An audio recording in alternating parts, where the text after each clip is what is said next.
Kaleshwaram commission విచారణ దగ్గర పడ్డది. నిన్ననే మాజీ పైసల మంత్రి రాజేంద్రన్న సుతాం విచారణకు హాజరు పడ్డాడు. ఇక అప్పటి ముఖ్యమంత్రి కేసీఆర్ సారు, అప్పటి నీలశాఖ మంత్రి హరీష్ రావు సారు మాత్రమే విచారణకు మిగిలినరు. గందుకే గియాల కాళేశ్వరం ప్రాజెక్టు మీద హరీష్ అన్న పవర్ పాయింట్ ప్రజెంటేషన్ చేసి కాళేశ్వరం ప్రాజెక్టు వివరాలను చెప్పిండ్రు. మరి దాని మీద మనం కూడా నజరేయాలి కదా, మరి ఎందుకెందుకు ఆలస్యం నాడుండ్రి. రాజకీయం కోసమే కాళేశ్వరం ప్రాజెక్టు మీద చేతిపాటి నాయకులు తప్పుడు ప్రచారం చేస్తున్నారని హరీష్ అన్న గరమైంది. ఇలా కాళేశ్వరం ప్రాజెక్టుపై దుష్ప్రచారాలు వాస్తవాల పేరు మీద ఇలా తెలంగాణ భవన్ లో పవర్ పాయింట్ ప్రజెంటేషన్ ఇచ్చిన హరీష్ అన్న మేడిగడ్డ బ్యారేజ్ లా 2 పిల్లర్లు గుంగితే కాళేశ్వరం ప్రాజెక్టు మొత్తం కూలినట్టు ప్రచారం చేస్తున్నారని ఫైర్ అయ్యిండు. అసలుకు తుమ్మిడిహట్టి దగ్గర కట్టకుండా మేడిగడ్డ దగ్గర బ్యారేజ్ ఎందుకు కట్టాల్సి వచ్చింది, అప్పటి పరిస్థితులు ఏందనేది మొత్తం పూసగుచ్చినట్టు వివరించిండు. కేంద్రంలో మహారాష్ట్రలో కాంగ్రెస్ ప్రభుత్వాలే ఉన్నా కూడా ప్రాణహిత చేవేళ్ల ప్రాజెక్టుకు అప్పటి కాంగ్రెస్ ప్రభుత్వం 4 ఏళ్లలో కూడా అనుమతులు పొందలేకపోయింది. 2007లోనే ప్రాణహిత చేవేళ్ల ప్రాజెక్టు ఖర్చు 17,000 కోట్లు అని చెప్పిండ్రు. ఇక ప్రాజెక్టు షాల్ చేయకముందే 2011 నాటికి అంచనా వ్యయాన్ని 40,000 కోట్లకు పెంచిండ్రు. అయినా అప్పుడు 11 టీఎంసీల నీళ్లు మాత్రమే నిల్వ ఉండేటట్టు డిజైన్ చేసిర్రు. కానీ కేసీఆర్ మాత్రం ముందు చూపుతోని ఆలోచించి కాళేశ్వరం ప్రాజెక్టుతోని 141 టీఎంసీల నీళ్లు నిల్వ ఉండేటట్టు 16 రిజర్వాయర్లు కట్టిండు. ఇన్ని రిజర్వాయర్లు 50 టీఎంసీల మల్లన్న సాగర్ లాంటి ప్రాజెక్టులు పెరిగినాయి కాబట్టి కాళేశ్వరం ప్రాజెక్టు ఖర్చు పెరిగిందని చెప్పుకొచ్చిండు. అసలు ఈ దేశంలో ఈ రాష్ట్రంలో అతి తక్కువ పెరిగిన ప్రాజెక్ట్ కాస్ట్ తో పూర్తి చేసిన project that is one and only project Kaleshwaram project. Nagarjuna Sagar 1954లో 122 కోట్లతో అంచనా వేసి ఎస్టిమేట్ చేసి పనులు స్టార్ట్ చేసిండ్రు. పూర్తయ్యే నాటికి 1183 కోట్లు, అంటే 9 రెట్లు పెరిగింది ప్రాజెక్ట్ కాస్ట్. మీరు ఏది చూసినా 9 రెట్లు, 107 రెట్లు, 25 రెట్లు, 3 రెట్లు, 5 రెట్లు, 5 రెట్లు, 2.9 రెట్లు. కానీ కాళేశ్వరం 0.5 మాత్రమే పెరిగింది. అట్లా ఏ ప్రాజెక్టు ఖర్చు ఎంతెంత పెరిగిందో చెప్పిన హరీష్ అన్న కాళేశ్వరం ప్రాజెక్టు ఖర్చు మాత్రమే 2 రెట్లు కూడా పెరగలేదన్నాడు. ఇక బీఆర్ఎస్ ప్రభుత్వం కాళేశ్వరం ప్రాజెక్టు కోసం పెట్టిన ఖర్చే 94,000 కోట్లు. కానీ కాంగ్రెస్ నాయకులు మాత్రం 1,00,000 కోట్ల అవినీతి జరిగిందని గోబెల్స్ ప్రచారం చేస్తున్నారని ఫైర్ అయ్యిండు. అట్లనే ప్రాజెక్టు నాణ్యత గురించి గిట్ల మాట్లాడిండు. 7th బ్లాక్ ను తీసి మళ్లీ కట్టడం ద్వారా బ్యారేజ్ ను ఆపరేషన్ లోకి తీసుకురావచ్చు అని ఎన్డీఎస్ఏ చెప్పినటువంటి నివేదికలో స్పష్టంగా ఉంది.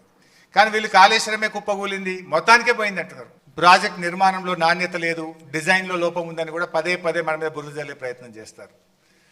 కాళేశ్వరం ప్రాజెక్ట్ కట్టిన తర్వాత 2022వ సంవత్సరంలో గోదావరి నది 500 ఏండ్ల చరిత్రలో 500 years లో ఎప్పుడు రానంత వరద 29 లక్షల క్యూసెక్కుల వరదను తట్టుకొని ఆ మేడిగడ్డ బ్యారేజ్ నిలబడ్డది.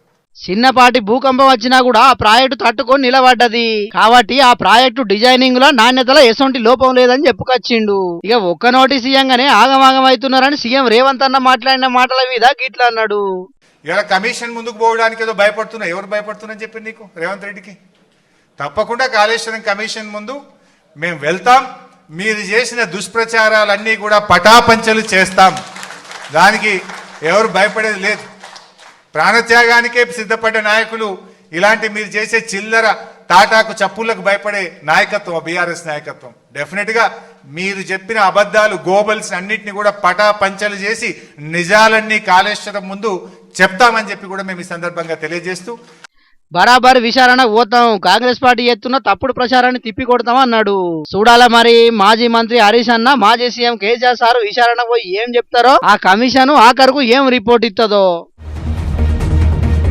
కూటమి ప్రభుత్వం ఏర్పాటైన కానుంచి పిఠాపురం మాజీ ఎమ్మెల్యే వర్మసారు ఏం చేసినా పెద్ద వార్తనే అవుతున్నది. ఇక పిఠాపురం అభివృద్ధి ముచ్చటైనా, జనసేన సైకిల్ పార్టీల నడుమ జరుగుతున్న పంచాయతీలైనా వర్మసారు మాత్రం ఎక్కడ కూడా తగ్గుతూనే లేడు. అసంటి వర్మసారు ఇగియాలు ఏం చేసిండ్రో చూడండి. ఈ రోజు ఎలాగుందంటే పోలీస్ కానీ రెవెన్యూ యంత్రాంగం కానీ రైతు తట్టడి మట్టి తవ్వుకుంటే 4 రోజులు పోలీస్ స్టేషన్ లో ఉంటున్నాడు. అంత గట్టిగా పోలీస్ వ్యవస్థ పనిచేస్తాం. పిఠాపురం నియోజకవర్గంలో ఒకే ఒక్క చెరువు తవ్వాలి, అది కూడా బట్టీల కోసం అని చెప్పి పవన్ కళ్యాణ్ గారు పర్మిషన్ ఇచ్చింది ఒకే ఒక చెరువుకి. అంటే అంత నిబద్ధతతో పనిచేస్తున్న కూటమి ఇక్కడ. తెలుగుదేశం అవునండి, జనసేన అవునండి, బీజేపీ అవునండి. ఈవేళ వాళ్ళు మారిన ముసుగులో ఇక్కడ రోజుకి 200-300 లారీ ఇక్కడ నుంచి ట్రాన్స్పోర్ట్ వెళ్ళిపోతా ఉంది. పోలీస్కి నేను గత 20 రోజుల నుంచి 2-3 సార్లు ఇంటిమేషన్ చేశాను. ఎందుకంటే స్థానిక గ్రామ ప్రజలందరూ కూడా రాత్రులు లారీల పిల్లలదే ఇబ్బంది పడే పరిస్థితి వస్తుందండి, లారీలు 150-200 లారీలు పైన పోతుంది అని చెప్తే అంటే మన పోలీసుకి ఎలా ఉందంటే కొంచెం రాత్రుల్లో రేజీయకట కనపడదు. ఆ గ్లాసెస్ అయ్యి మరి కల్పించాలి. ఇంకేదంటే కనపడలేదంటే వాళ్ళకి కావాల్సింది వస్తున్నట్లు లెక్క. ఇటాపురంలో ఒక్కటంటే ఒక్కటే చెరువులో ఇసుక తవ్వాలని చిన్న CM Pawan Kalyan sir permission ఇచ్చిండట. కాకుంటే అక్కడ ఉన్న ఇసుక మాఫియా మాత్రం ఇష్టం వచ్చినట్టు ఇసుక తవ్వుకుంటా సర్కారు ఖజానాకు గండి కొడుతున్నదట. అక్కడ పనిచేసే పోలీసులకు వర్మ సారు ఎన్ని మాటలు చెప్పినా పట్టించుకుంటలేరట. ఇదివరకు ప్రతిపక్ష పార్టీలో ఉన్నోళ్ళు ఇప్పుడు అధికార పార్టీలో షరీకై ఇసుక మాఫియాను నడిపిస్తున్నారట. కాకుంటే పోలీసులకు మాత్రం రేసి కట్లున్నాయో లేకుంటే వాళ్ళకు ముట్టాల్సినవి ముడుతున్నాయో తెలియదు గానీ వాళ్ళు మాత్రం పద్ధతి మార్చుకోవాలని వార్నింగ్ ఇచ్చిండు వర్మ సారు. కూటమి ప్రభుత్వానికి చెడ్డ పేరు, వైసీపీకి మంచి పేరు వచ్చేటట్టు కొంతమంది అక్రమంగా ఇసుక రవాణా చేస్తున్నారని ఇసుక మాఫియా మీద ఫైర్ అయిండు వర్మ సారు. అయినా కూటమి సర్కారే అధికారంలో ఉన్నది. ఓదిక్కు అడ్డగోలుగా అక్రమంగా ఇసుక రవాణా చేస్తున్నది కూడా కళ్ళ ముందటనే గానొస్తున్నది. అయినా కూడా సర్కారే చర్యలు తీసుకోలేకపోతున్నదంటే అది ఖచ్చితంగా కూటమి సర్కారు చేతగంతనమే అవుతుంది. అంతేగాని మా కూటమి ప్రభుత్వానికి చెడ్డ పేరు వచ్చేటట్టు కొంతమంది వైసీపీ నాయకులు కూటమి ప్రభుత్వంలో ఏరి అక్రమ ఇసుక రవాణా చేస్తున్నారని మీరు ఎప్పుడు మాత్రం మీ చేతగంతనాన్ని బయట పెట్టుకుంటే అవుతుందని అంటున్నారు ఈ ముచ్చటి నోళ్ళు. మరిగా పవన్ కళ్యాణ్ సారు పిఠాపురంలో ఇసుక రవాణా గంజాయి రవాణా బొమ్మలంగా జరుగుతున్నదని మీ కూటమి నాయకులు చెప్తున్నారు. మిమ్మల్ని గెలిపించిన కాడనే పరిస్థితి గిట్లుంటే ఇక రాష్ట్రంలో ఎట్లుంటుంది చెప్పుండ్రి. జర ఇప్పటికైనా అక్రమాలు చేసేటోళ్ళ మీద దృష్టి పెట్టి మీ నియోజకవర్గాన్ని కడవ నియోజకవర్గాలకు ఆదర్శంగా తీర్చిదిద్దుండ్రి. అట్లయితేనే అక్కడి ప్రజలు మళ్ళోపారి మిమ్మల్ని భారీ మెజారిటీతో గెలిపిస్తారు. కాబట్టి జర చూసుకోండి. మరి ఏమంటున్నాం? గోషామహల్ ఎమ్మెల్యే రాజాసింగ్ పేరింటే అధికార పార్టీ లీడర్లే కాదు, ఇప్పుడు బీజేపీలో సుతం చాలా మంది బొగులు పడుతున్నారు. పార్టీలా ఎంత పెద్దోళ్ళైనా లెక్క చేయకుండా ముక్కుసూటిగా మాట్లాడతారనే పేరున్నది కదా. గసంటి రాజాసింగ్ సారు ఇవాళ గోవుల ముచ్చట్ల పెద్ద బాంబే వేల్చిండు. మరి ఆయన ఏం మాట్లాడిండో మీరు కూడా చూడండి. ఆవులని సంపే పాపం, ఎవరు ఆవులని సంపుతారు కదా వాళ్ళకి ఎంత పాపం తలుగుతుంది అంతే పాపం ఇవాళ యావత్ భారతదేశంలో ఉన్న ప్రతి ఒక్క ఎంపీ పైన కూడా ఆ పాపం తలుగుతుంది. వాళ్ళ కుటుంబ సభ్యులు కూడా తలుగుతుంది. తరాలు ఆ పాపం మీకే ఫాలో చేస్తుంది. ఎవరికైనా మీరు ఫాలో చేస్తారు కదా, ఆ పండితులకి మీరు ఒక్కసారి కనుక్కోండి. ఎందుకంటే గోవధ నిషేధం కావాలి అని పార్లమెంట్లో ఎందుకు బిల్ పెడతలేదు? ఒకవేళ గతంలో కొంతమంది ప్రైవేట్ బిల్ వేసిన సమయంలో ఎందుకు మీరు సపోర్ట్ చేయలేదు? ఇన్నరా రాజాసింగ్ సార్ మాటలు? గోవులను వ్యవసాయానికి పనికొచ్చే ఎద్దులను చంపి తిన్నోళ్లకు ఎంత పాపం దాక్తదో అంతే పాపం గోహత్య నిషేధ చట్టం చేతలని ఎంపీలకు సుతం తాక్తదని అన్నాడు. మరిగా కేంద్రంలో 11 ఏళ్ల సంధి ఉన్నది బీజేపీ ప్రభుత్వమే. పువ్వు పాటే దేశాన్ని నడిపిస్తున్నది. అయోధ్యలో రామ మందిరం కట్టేందుకు కారణమైంది. కాశ్మీర్ అసొంటి చిక్కుముడిని సుతం ఇప్పింది పువ్వు పాటే. కాకుంటే చాలా మంది హిందుత్వవాదులు కోరుతున్నట్లు గోమాతను జాతీయ ప్రాణిగా మాత్రం ప్రకటిస్తలేదు. గోహత్య నిషేధ చట్టాన్ని తీసుకొస్తలేదు. మరి దీన్ని ఎవరు అడ్డుకుంటున్నారో తెలియదు గాని రాజాసింగ్ సార్ మాత్రం ప్రతి సంవత్సరం బక్రీద్ వచ్చిందంటే చాలు ఆవుల అక్రమ రవాణాను అడ్డుకునేందుకు బగ్గనే పోరాటాలు చేస్తుంటాడు. కానీ వాళ్ళ పార్టీ అధికారంలో ఉన్న సెంటర్ సర్కార్ మాత్రం దీన్ని అసలుకే పట్టించుకోదు. మీదికెంచి బయటి దేశాలకు మాంసం ఎగుమతి చేసే దందాలా కొన్ని రాష్ట్రాలలో పువ్వు పార్టీ లీడర్లే ఉన్నారన్న వార్తలు సుతం మనం అప్పుడప్పుడు చూస్తూనే ఉంటాం. గందుకే చెప్పేదొకటి చేసేదొకటి అని కొంతమంది ఈ ముచ్చట్ల పువ్వు పార్టీ మీద గరానికొత్తుంటారు. ఇగియాల రాజాసింగ్ సార్ కూడా గోమాతను జాతీయ ప్రాణిగా ఎందుకు ప్రకటిస్తలేరు, గోహత్య నిషేధ చట్టం ఎందుకు తీసుకొస్తలేరు అని గరానికొచ్చిండిట్లా. వచ్చే పార్లమెంట్ లో గో హత్య నిషేధం పైన గోమాతని రాష్ట్ర మాత చేయాలి, జాతి పశువుగా ప్రకటించాలని దాని గురించి ఒక బిల్ మీరు పెట్టాలి. ఆ బిల్ కి ప్రతి ఒక్క ఎంపీ సపోర్ట్ చేయాలని. మరి రాజాసింగ్ సార్ కోరుకున్నట్లు గోహత్య నిషేధ చట్టాన్ని సెంటర్ సర్కారు తీసుకొస్తుందో లేకుంటే ఏకంగా లీడర్లను మర్తబెట్టిందన్న మాటలని పువ్వు పార్టీ లీడర్లు ఆయన మీదేమన్నా చర్యలు తీసుకుంటారో చూడాలి. మరి యాక్టర్లను చూసి యాక్టర్లు అయ్యేటోళ్ళు ఉంటారు, డాక్టర్లను చూసి డాక్టర్లు అయ్యేటోళ్ళు కూడా ఉంటారు, లీడర్లను చూసి లీడర్లు అయ్యేటోళ్ళు కూడా ఉంటారు.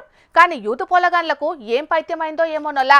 యాక్టర్లు లీడర్లు అయితే తప్పేమున్నది కానీ వాళ్ళు ఎట్లా బతుకుతారో మేము కూడా గట్లనే బతుకుతామని పగటి కాలాలు అంటారు. ఓ దిక్కు దేశాలను ఏలటి పెద్దలే పెళ్లి చేసుకొని పిలగాళ్లను గానుండ్రని మొరబెట్టుకుంటుంటే ఇగో గీడ చూడుర్రి ఓ లీడరు చేయబట్టి ఓ ఆడపిల్ల ఏం చెప్తున్నదో. मेरा नाम रिया पासवान है और मैं बिहार के सबसे बड़े स्लम एरिया से आती हूँ और मैं यहाँ तक आज जो आई हूँ मैं खुद की बदौलत आई हूँ, शक्ति अभियान की बदौलत आई हूँ। अब मुझे यहाँ लाने में कोई नेता विधायक का हाथ नहीं है, किसी लोगों का हाथ नहीं है। और हमारी जो सबसे बड़ी स्लम एरिया है वहाँ पे मतलब 2 मिनट का रास्ता है इस्कॉन टेम्पल का, और जो नगर निगम का ऑफिस है वो भी 2 मिनट का रास्ता है, जो पूरी हो गई थी। तो हम लोगों ने मैं वहाँ पे खड़ी रही उनके साथ, और मैं इतना वहाँ धरना ఇన్నరు కదా రాహుల్ సార్ చేయబట్టి రాజకీయాలలో ఖర్చుడే కాదు, దేశంలోనే మోస్ట్ ఎలిజిబుల్ బ్యాచిలర్ సార్ లెక్కనే పెళ్లి చేసుకోకుండా ఉంటదట గీ బంగారు తల్లి. గమ్మతున్నది పోన్రి. ఓ దిక్కు ఇప్పటికే వద్దురా సోదరా పెళ్ళంటే 100 ఏండ్ల మంటరా అని యూత్ పోరగాళ్ళంతా లగ్గానికి దూరం అయితా అంటే రాహుల్ గాంధీ సారా సొంటలను ఆదర్శంగా తీసుకొని గిట్లా ఇంకెంతమంది మడిగట్టుకొని బతికేటందుకు నిర్ణయం తీసుకుంటారు. బీహార్ రాష్ట్రం అట గీ చెల్లెది పేరు రియా పాశ్వాన్. రాహుల్ సారు బీహార్ టూర్ల గయాల ఆడోళ్ల సమస్యల మీద మాట్లాడేటందుకు ఓ మీటింగ్ పెడితే గిట్లా సార్ తోటి మీ లెక్కనే సారు నాకు లగ్గం నాగేళ్ళు ఏదద్దు, ప్రజాసేవల మీ తీరుగానే తరించిపోతా అనుకుంటా చెప్పుకొచ్చింది. ఇక ఈమె రాహుల్ సార్ తోటి అట్లా అనంగానే ఆడోళ్ళంతా గట్టిగా నవ్విర్రు. కానీ రాహుల్ సార్ అయినా చెప్పొద్దా అనులా పెళ్లికి రాజకీయాలు అడ్డం అయ్యేవన్నా, అసలే దేశంలో మగ పోరగాన్లకు ఆడపిల్లగాన్లే దొరుకుతలేరంటే రాహుల్ సార్ చేయబట్టి ఆడపిల్లలు కూడా పెళ్లికి దూరం అయితే అన్నట్టు మాట్లాడుట్లా మస్తు హుషారున్నదటుల్లా గీ బుజ్జి 3 ఏండ్ల కిందట ఓ ఐఏఎస్ ఆఫీసర్ను పట్టుకొని మా ఆడపిల్లలకు శానిటరీ ప్యాడ్లు ఇవ్వాలని అందరి ముంగట ముఖం పట్టుకొని అడిగిందట. ఇక అప్పట్లాగా ముచ్చట మీద పెద్ద చర్చే నడిచింది. ఆనాడుస్తుందే రియా పాశ్వాన్ అనే గీవను ప్యాడ్ గాల్ అనుడు షాల్ చేసిర్రు. ఏమైనా దేశంలో ఇసొంటి ఆడోళ్ళు ఉండాలి గాని పెళ్లి గిన్లు చేసుకోనని అనుడే ఏం మంచిగా లేదు. ఎందుకంటే యూత్ పోరగాన్లు పెళ్లిళ్ళు చేసుకోక పిల్లల్ని గనక పోయేటోళ్లకు చైనా, జపాన్, కొరియా అసొంటి దేశాలల్లో ఎసొంటి తిప్పలు పడుతున్నారో చూస్తున్నాం కదా. గందుకే గీ బుజ్జి అంటే ఏదో ప్రజాసేవ కోసం లగ్గం చేసుకోదట గాని కడుమోళ్ళంతా జర లగ్గం చేసుకోర్రి. ఇయాల మా ముసలోడు రాకపాయే, మా శకుంతల ఏం వార్త పట్టుకొచ్చిందో అదన్న చూద్దాం పాండ్రి. ఓట్లేసిన కోవడం వల్లన ఓటేసినాక పోవడం వల్లన ఇదేనా సార్ పద్ధతి? ఓట్లు అడగడానికి వచ్చినప్పుడు నాకు ఇల్లు లేదని చెప్పినా కదా, మా లోకల్ ఎమ్మెల్యే చేతిలో చెయ్యేసి మరి నీకు ఇల్లు గ్యారెంటీ వస్తుంది శకుంతల అని చెప్పారు. ఇప్పుడు ఇందిరమ్మ ఇళ్ళ లిస్ట్ నా పేరే లేకపాయే. ఈసారి ఓట్లు అడగడానికి వస్తారు కదా, చీపు గట్ట మరైపోతే నేను ఎవతున్నా చూడరు ఏమనుకుంటారు. అగో ఇది మళ్ళేదో పెంట ముంగటేసుకున్నది కదా. ఓ శకుంతల ఏమైందే? ఏమో చీపురు గట్ట మర్రెత్తానంటున్నావు. నీకేమైనా వట్టి ఉన్నదానే? ఒక గూడు లేదు, నీడ లేదు. ఇందిరమ్మ ఇళ్ళ లిస్ట్ లో మన పేరే లేదు. అయ్యో మనమేమన్నా ఉన్నోళ్ళమానే, మన పేరు లేకపోవడేందే లిస్టులా? అయినా ఇందిరమ్మ ఇల్లు ఇస్తామంటనే కదా మన బస్తోళ్ళందరం కలిసి ఓట్లేసినాం. అందరికి వచ్చినాయి ఇండ్లు. ఆ నర్సయానికి, ఎర్రెంకటిగానికి, చిట్టమ్మోళ్లకు, మనకు ఇంకా 7-8 మంది పేర్లు లిస్ట్ లో లేనే లేవట. ఆ లచ్చ ఉంది కదా మన పక్కింటి లచ్చవ్వ, వాళ్ళ పేరు వచ్చింది, వెంకటగానోళ్ళ పేరు వచ్చింది. ఆ కౌరియానికి ఏం తక్కువైంది చెప్పు? ఆన్ పేరు కూడా వచ్చింది కాదే లిస్ట్ లా. అయినా పేదలకే ఇండ్లు అన్నారు కాదే, ఆ లచ్చమ్మోళ్ళ కంటే ఆ ఎంకటిగానోళ్ళ కంటే మనకేం ఎక్కువ ఉన్నది చెప్పు? గెలవక ముందేమో పేదోళ్ళందరికి ఇండ్లు అన్నారు, గెలిచినాక అవతల పడ్డారు. ఒకసారి ఆ చెవిటి పెట్టి నీకు అస్సలు ముచ్చటి ఏందే గంత సీక్రెట్? ఇండ్ల లిస్ట్ లా ఎక్కువ ఆ పార్టీల పేర్లే ఉన్నాయట కాదే. చేయి దడిపిన వాళ్ళకు, వాళ్ళకి నచ్చిన వాళ్ళకే ఇండ్లు ఇచ్చుకుంటారట. నేను చెప్తాను వినకపోతే మనం కూడా పైసలు ఇస్తే మన పేరు కూడా ఉండునో ఏమో. లంచం తీసుకున్నదే కాదు ఇచ్చుడు కూడా తప్పే. అయినా పైసలు ఇచ్చిన వాళ్ళకే ఇండ్లు ఇచ్చిందంటవా? గా లచ్చమ్మోళ్ళు వెంకటగాడు మేము పైసలు ఇయ్యలేదన్నారు కదనే. ఎడ్డిదానా, అందరు వాళ్ళ పార్టీలున్నాయి, వాళ్ళకి రాకుంటుంటాయే ఇండ్లు. ఆయన మొదటి ఇర్తల గుడిసెలు ఉండేటోళ్ళకి మాత్రమే ఇండ్లు ఇస్తామని మొన్న మంత్రి పొంగులేటి సార్ చెప్పిండు గాదే. అది కూడా అందరికి రాలేదట, కడమోళ్లకు తర్వాత ఇస్తారట. అంటే మనకు జాగలేదు కాబట్టి తర్వాత ఇర్తలకు ఇట్లా ఇస్తారేమో చూడాలి. అలా బొందిస్తారు. అధికార పార్టీ వాళ్ళేమో వాళ్ళ పార్టీలోని లిస్ట్ లెక్కించుకుంటారట. ఇక ఏగేసి పార్టీ ఎమ్మెల్యేలను లిస్ట్ అడిగితే వాళ్ళు సప్లై చేస్తలేరట. ఇక మనకు వచ్చినట్టే ఇల్లు. అయినా పైసలు అడిగిన వాళ్ళను పార్టీలకెళ్ళి తీసేద్దాం, పైసలు ఇచ్చిన వాళ్ళకు ఇండ్లే ఇయ్యమని చెప్పిండ్రు కాదే లీడర్లు. ఎవరన్నా పైసలు ఇయ్యంగా పట్టితే 25,000 బహుమానంగా ఇస్తామని చెప్పిండ్రు మొన్న ఎమ్మెల్యే సారు. వాళ్ళకేందే మైకుల ముంగట ఎన్నన్నా చెప్తారు, ఓట్ల ముంగట చెప్పలేదా 6 గ్యారెంటీల ముచ్చట? ఇప్పుడు చూస్తాను కదా ఏమైందో. అవును నిజమే. అయినా ఎమ్మెల్యేలంటే కింది లీడర్లకు భయం ఉండాలి, తప్పు జరగకుండా చూసుకోవాలి. గంతేగాని వాళ్ళు చెప్పిండ్రని పైసలు ఇచ్చేటోళ్లను పట్టితే మనం బద్నంగామా మళ్ళీ అదోలొల్లి. ఏదేమైనా ఈసారి తగ్గేదే లేదే అక్క. ఇండ్లు ఇచ్చిరా సరే, లేదంటే ఓట్లు వేయొద్దే అక్క. మన బస్తీలో ఇండ్లు ఇచ్చిన వాళ్ళకి, రోడ్లు వేసిన వాళ్ళకి, మంచినీళ్ళు ఇచ్చిన వాళ్ళకే ఓట్లేద్దాం ఈసారి మనం. నిజమేనే శకుంతల, గట్లనే చేద్దాం. అప్పట్లా ఆడాడ కొన్ని ఊర్లల్లో గట్లనే చేసిండ్రు. సమస్య తీరిస్తేనే ఓటేస్తామని ఎలక్షన్ల ముంగట మొండికేసి లీడర్ల చేత పనులు చేయించుకున్నారు. మనం కూడా గట్లనే చేద్దాం. సరే గాని ఆఖరి ప్రయత్నంగా మన లోకల్ లీడర్ రవణ్ ఉన్నాడు కదా, నేను ఆయన దగ్గరకు పోయి లీస్ట్ లో మన పేరు ఎందుకు రాలేదో అడిగేస్తా. నువ్వు కడమ వార్తలు చెప్పుకొని డబ్బుని ఇంటికి రా. సుశిరి కదనొల్ల ఆయనోళ్ళకి ఆకుల్లా కానోళ్ళకి కంచంలా అన్నట్టే ఉన్నది ఇందిరామ ఇండ్ల ముచ్చట. లిస్టులలో ఎక్కువలో ఎక్కువ చెయ్యి పాటోళ్ళ పేర్లే ఉన్నాయట, లేదంటే పైసలు ఇచ్చిన వాళ్ళ పేర్లే రాస్తున్నారట. మంత్రి సీతక్క ఇలాకాలనైతే ఇండ్లు లేని పేదల పేర్లు లిస్టులో లేనే లేవట. ఎంత ఘోరం చూడుండ్రి.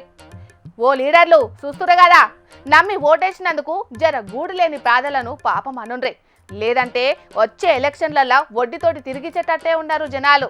అటెంక మీ ఇష్టం. ఇక తెచ్చిన వార్తలన్నీ అయిపోయినాయి. ఇవుల్లా తాజా పంట సమర్పించు ఇయాల్టి జోర్దార్ వార్తలు. మళ్ళొచ్చే జోర్దార్లా మళ్ళా కలుద్దాం. అప్పటిదాకా చూస్తూనే ఉండుండ్రి హెచ్ఎం టీవీ.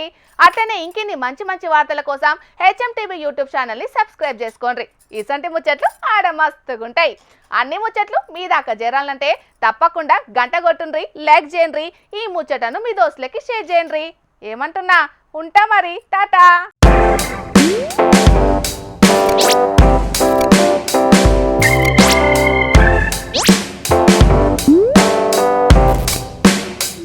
you